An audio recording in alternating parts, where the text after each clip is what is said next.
ठीक है। यहाँ पर देखेंगे द्रव के गुण, तो यहाँ पर हमने ठोस का प्रॉपर्टी जो देख लिया, ठोस के क्या क्या गुण होते हैं और वह गुण ठोस के अंदर में क्यों होता है, इसके बारे में भी हमने अच्छी तरह से डिस्कस कर लिया। अब यहाँ पर बात करेंगे द्रव के क्या प्रॉपर्टीज होते हैं, द्रव के क्या गुण होते हैं और द्रव के अंदर वह गुण क्यों होते हैं, इसके बारे में भी बात करेंगे। तो यहाँ पर सबसे पहले द्रव का पहला गुण भी देखेंगे, जो ठोस की तरह ही ठोस का आकृति और आयतन दोनों निश्चित था। यहाँ पर द्रव का आयतन तो निश्चित होता है बट आकार निश्चित नहीं होता।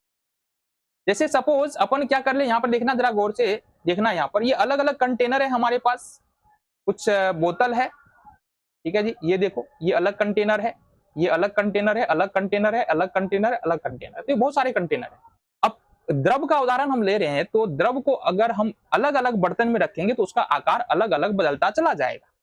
ये ठोस के साथ नहीं होता है। तो आकार द्रव का अलग अलग होता है लेकिन आयतन जगह वह उतना ही लेने वाला है। अगर हम 1 लीटर द्रव लेते हैं, सपोज अपने पास 1 लीटर पानी है, तो वह 1 लीटर वाले किसी भी बर्तन में भर जाएगा। ये हो सकता है कि उसका आकार अलग अलग हो लेकिन 1 लीटर वाले किसी भी बर्तन में भर जाए। अब हमारे सामने एक महत्वपूर्ण प्रश्न आता है कि चलो आयतन तो फिक्स होता है, आयतन फिक्स क्यों होता है द्रव का? देखो, आयतन मतलब क्या होता है कि कोई भी वस्तु जगह कितना घेर रहा है। तो यहां पर हमको समझना पड़ेगा कि द्रव के कण जो है ना, एक दूसरे से थोड़ा सा हटके होते हैं, पहली बात। दूसरी बात कि इसके कणों के बीच में भी मजबूत आकर्षण बल तो होता है, बहुत मजबूत आकर्षण बल होता है। इतना मजबूत आकर्षण बल होता है कि ये कण जो है एक दूसरे को छोड़ करके अलग नहीं हो सकते। एक काम करता है द्रव का कण जो ठोस का कण नहीं करता है, एक दूसरे के ऊपर फिसल सकता है, मतलब समझो एक दूसरे के चारों तरफ घूम सकता है। ये द्रव का कण कर सकता है जो ठोस का कण नहीं करता है। और यही वो प्रॉपर्टीज है जिसके कारण द्रव में बहाव का गुण होता है। यही वह गुण है जिसके कारण द्रव जो है वो जिस बर्तन में रखो उसी बर्तन के आकार का हो जाता है। इस कारण, क्योंकि द्रव का कण एक दूसरे के ऊपर फिसल सकते हैं, इस वजह से।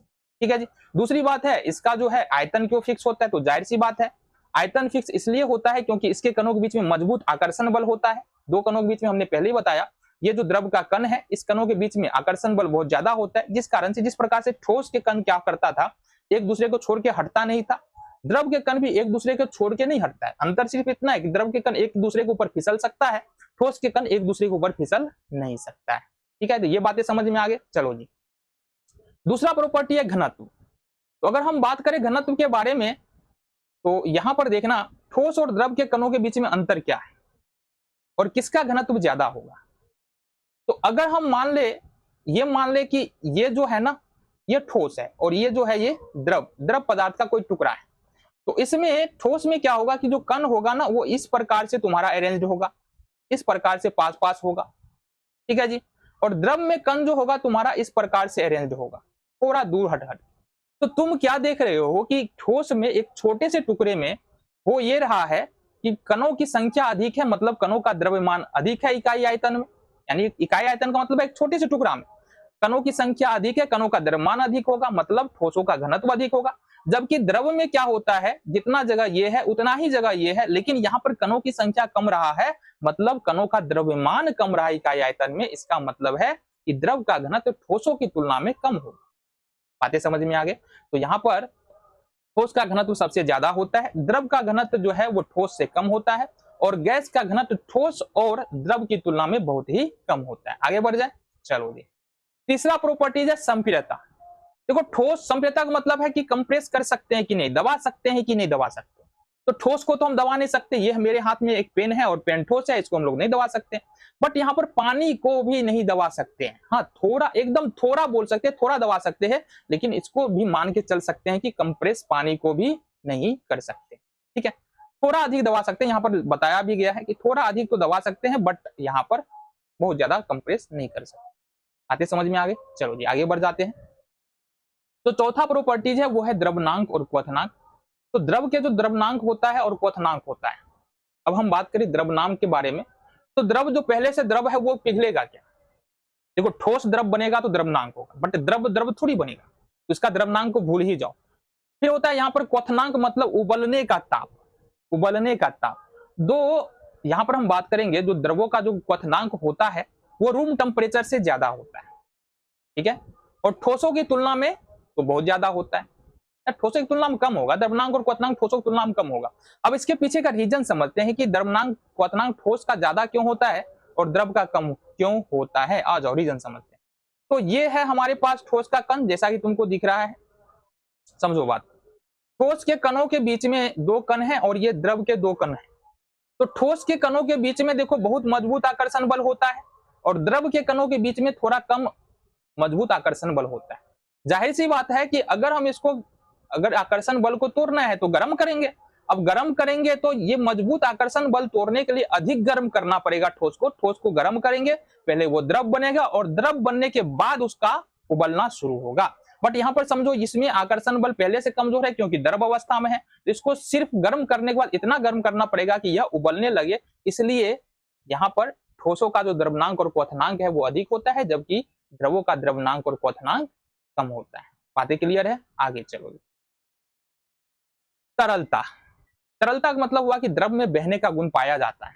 द्रव को यदि तुम कहीं पर रखते हो तो वो वहां पर रखा नहीं रहेगा। जैसे अगर पेन को हम कहीं पर रख देंगे ना तो वहां पे रखा रहेगा, बट द्रव को यदि कहीं पर हम रख देते हैं तो वो वहां से चलना शुरू कर देता है। इसका रीजन क्या बताएंगे, कारण ऐसा क्यों होता है? कि देखो यहाँ पर समझते हैं कि ऐसा क्यों होता है। सपोज ये जो है ना द्रव के कण है और द्रव के कण के बारे में हमने क्या बताया कि द्रव के कण एक दूसरे के ऊपर फिसल सकता है। ठीक है, ये इसके ऊपर फिसल सकता है, ये इसके ऊपर फिसल सकता है, ये इसके ऊपर फिसल सकता है, ये इसके ऊपर फिसल सकता है।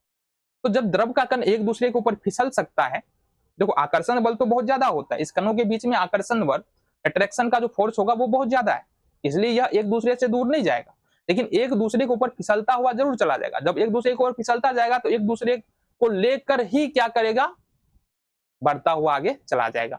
इस वजह से होता यह है कि द्रव में बहाव का गुण होता है। द्रव में बहाव का गुण क्यों होता है? क्योंकि द्रव के कण एक दूसरे के ऊपर फिसल सकता है, जिसके कारण सारे कण जो है एक साथ चलना शुरू कर देते हैं। बातें समझ में आगे? चलो आगे,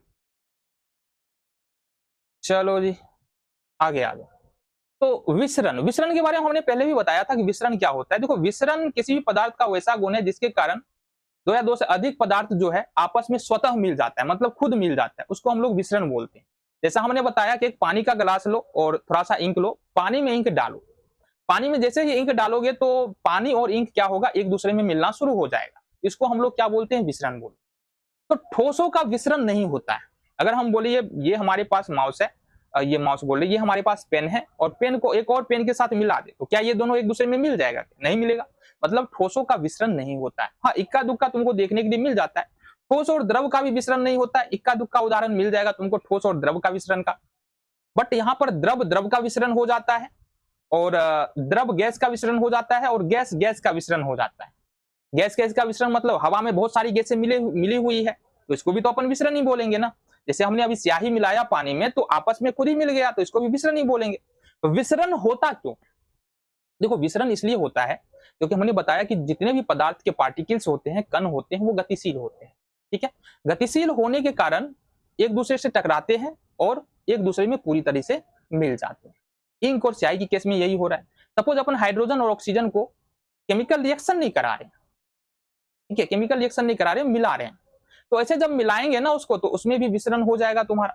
ठीक है, तो गैस गैस के बीच में विसरण होता है, ठोस का विसरण नहीं होता है, और द्रव द्रव के बीच में विसरण होता है, गैस द्रव के बीच में विसरण होता है। तो ये सारे विसरण के उदाहरण हो गए। आगे बढ़ते हैं हम, चलो जी। द्रव का जमना, अब ये क्या होता है?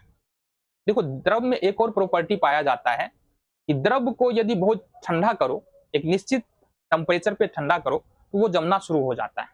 ठीक है, किसी भी द्रव का ठोस के रूप में बदलना क्या कहलाता है? द्रव का जमना कहलाता है। किसी भी द्रव का, ऐसा नहीं सिर्फ पानी के बारे में बात कर रहे हैं, दूसरे भी द्रव अगर उसको हम गर्म करेंगे तो वो ठोस के रूप में बदलना शुरू हो जाएगा, और इस प्रक्रिया को हम लोग जमना कहेंगे। पानी तो एक हमारे पास उदाहरण है ही, उसको अगर फ्रीजर में रख दो और ठंडा करो तो धीरे धीरे क्या होगा, वो द्रव जो है वो ठोस के रूप में बदल जाएगा। अब ऐसा होता क्यों, द्रव जमता क्यों? तो इसके लिए फिर से आओ समझते हैं। यहाँ पर फिर से एक बार पदार्थ के कणों में जाना पड़ेगा। आ जाओ, और हमारा पेन कहाँ गया है, ये देखो। तो यहाँ पर हमारे पास क्या है, देखो ये जो है ना, ये ठोस के कण है। ठोस के कण बिल्कुल एक दूसरे के पास होता है इस तरह से, और ये द्रव के कण है। द्रव के कण थोड़ा सा हटा होता है। ठीक है, ठोस के कण बिल्कुल पास पास होता है और द्रव का कण जो है थोड़ा सा हटा हुआ यहाँ पर तुमको दिख रहा है। अब होता क्या है, जब अपन ठंडा करेंगे ना, जब यहाँ पर हम क्या करेंगे, द्रव के कण को ठंडा करेंगे तो द्रव के कण क्या होगा, धीरे धीरे एक दूसरे के पास आएगा। ठीक है, एक दूसरे के पास आएगा और उसके बीच का आकर्षण बल बढ़ता हुआ चला जाएगा। धीरे धीरे एक दूसरे के पास आएगा तो क्या होगा, फिर क्या होगा, ये इस फॉर्म में आ जाएगा और इस फॉर्म में आते ही ये क्या बन जाएगा, बर्फ के रूप में बन जाएगा।